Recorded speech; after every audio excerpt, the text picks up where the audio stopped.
40-50% youth హాస్టల్స్లో, పీజీస్లో లేదా రూమ్స్లో ఉంటారు. కానీ వాళ్ళకు డయట్ ఏం చేయాలో, ఏ ఫుడ్ ఏం తినాలో అస్సలు సెట్ కాదు, అర్థం కూడా కాదు. వాళ్ళ కోసమే ఈ వీడియో. కానీ వీడియోకి ముందు నా ఇద్దరు క్లయింట్స్ నాతో ఏదో మాట్లాడాలనుకుంటున్నారు. సో ఫస్ట్ అది ఒకసారి చూద్దాం. Let's go. సో చెప్పు రావుల్, నీ వర్కౌట్ ఎలా నడుస్తుంది, నీ డయట్ ఎలా ప్లాన్ చేసుకో అన్న? జిమ్ అంటే చాలా ఇష్టం అన్న నాకు, కానీ అసలు డయట్ ఏం చేయాలో అర్థం అవ్వట్లేదు అన్న. హాస్టల్ ఉంటా కదా, అసలు అంత గలీజ్గా ఉందన్న ఫుడ్, నాకు ఏం సెట్ అవ్వట్లేదు. నమస్తే బసిరెడ్డి గారు, మీరు చెప్పండి, మీరు జిమ్ ఎలా జాయిన్ అయ్యారు, మీ డయట్ ఎలా నడుస్తుందో? నమస్తే అతను. జాబ్ కోసమని నేను హైదరాబాద్కి వచ్చా. ఇక్కడ హాస్టల్లో ఫుడ్ తిని ఆఫీస్లో గంటలు కూర్చొని నా పొట్టిట్లు వచ్చేసింది. ఇంకా దీన్ని తగ్గినకి ఏం డయట్ చేయాలో అసలు ఏం సెట్ అవ్వట్లేదు. హాస్టల్లో ఫుడ్, మా ఆఫీస్లో ఏం దొరుకుద్దో, ఏం తినాలో ఏం అర్థం అవ్వట్లేదు. రాహుల్ ఇంకా బసిరెడ్డి సిచ్యువేషన్ చాలా మందికి రిలేట్ అయి ఉంటుంది కదా.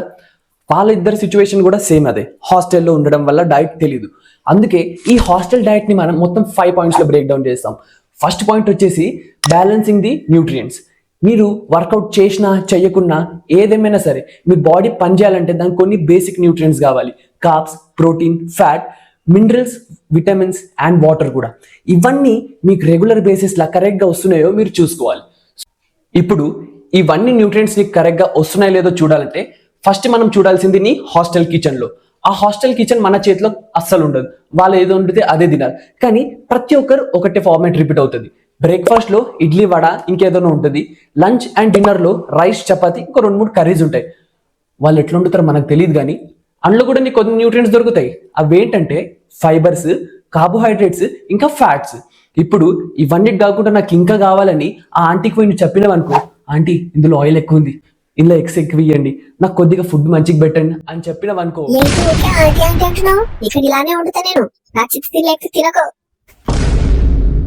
ఇట్లేం అనదులే, నేనే ఓవర్ యాక్షన్ చేస్తున్నా. Back to the point. కానీ మీ హాస్టల్లో ఈ బేసిక్ న్యూట్రియంట్స్ అయితే వచ్చేస్తాయి.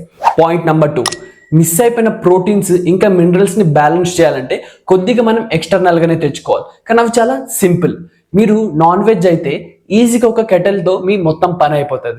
అంటే మీ ప్రోటీన్ గోల్ కంప్లీట్ అయిపోతుంది. ఎగ్స్ తెచ్చుకొని మంచిగా అందులో బాయిల్ చేసుకొని తినవచ్చు.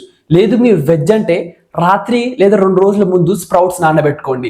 దానికి మంచిగా మొనుకలు వచ్చాక మార్నింగ్లో బ్రేక్ఫాస్ట్ టైంలో ఒక 50 గ్రామ్స్ అన్ని కలుపుకొని మంచిగా చాట్ లాగా చేసుకొని తినొచ్చు. అందులో మీరు ఆనియన్ కానీ ఒక చిన్న ఆనియన్ పెట్టుకోవచ్చు, మీ రూమ్లోనే పెట్టుకోవచ్చు.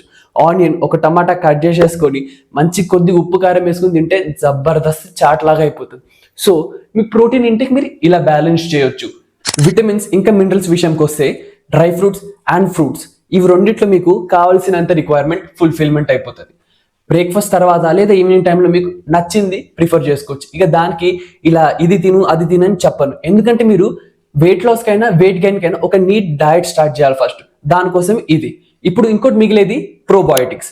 ప్రోబయోటిక్స్ మీకు డైజెషన్కి ఇంకా గట్ హెల్త్కి బాగా ఇంపార్టెంట్ ఉంటుంది. అది మీకు ఎలా దొరుకుద్ది? పెరుగులో లేదా బటర్ మిల్క్లో. అవి మీకు ఒక 10-15 రూపాయలలో సెట్ అయిపోతుంది.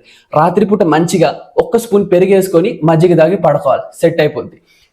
Point number 3, smart choice. ఎన్నోసార్లు మనం బయట తింటాం లేదా ఈవినింగ్ టైమ్స్లో మనకి ఏం తినాలో కూడా అర్థం కాదు. అప్పుడే ఈ స్మార్ట్ సెలెక్షన్ చేసుకోవాలి.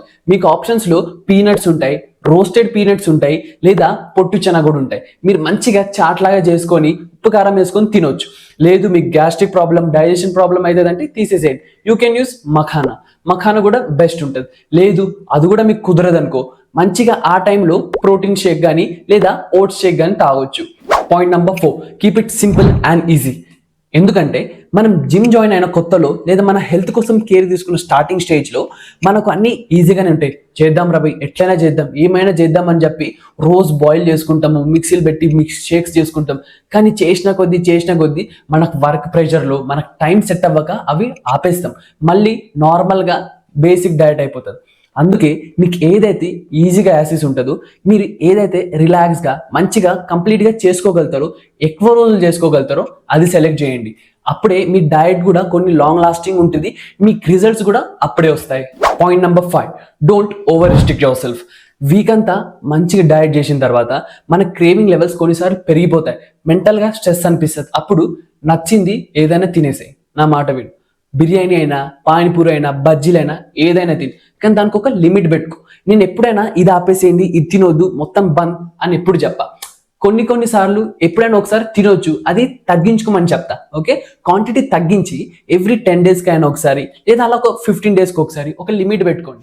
సో ఈ వీడియోలో నేను చెప్పింది ఏంటంటే, హాస్టల్లో ఏది పెట్టినా మంచిగా మనస్ఫూర్తిగా తినేసేయండి, ఏం కాదు. మిగిలిపోయిన మీ ప్రోటీన్ ఇంకా mineral content fruits, dry fruits, eggs, sprouts వీటితో కవర్ చేయండి. బాడీని హైడ్రేట్ పెట్టుకోండి. ఇంకా ప్రోబయోటిక్స్ కోసం పెరుగు లేదా బటర్ మిల్క్ని ప్రిఫర్ చేయండి. ఓవర్గా రిస్ట్రిక్ట్ అస్సలు చేయొద్దు. నచ్చింది తినండి, కానీ క్వాంటిటీ తగ్గించి లిమిట్ పెట్టుకొని తినండి. ఇంకా మన ఛానల్ని సబ్స్క్రైబ్ చేయండి. సో ఇలాంటి వీడియోస్ మీకు ఇంకా కావాలంటే తప్పకుండా నాకు కమెంట్స్ బాక్స్లో చెప్పండి. మీకు ఏమైనా రిక్వైర్మెంట్స్ ఉన్నా, ఇది నచ్చిందా, అదొద్దు, అలాంటి ఇంకొద్దిగా సజెషన్స్ నాకు ఇస్తే ఇంకొద్దిగా ఇంప్రూవ్మెంట్ చేయడానికి నాకు ఐడియా వస్తుంది. సో నెక్స్ట్ వీడియోలో మళ్ళీ కలుద్దాం. అప్పటిదాకా నేను మీ Atharva. Thank you so much.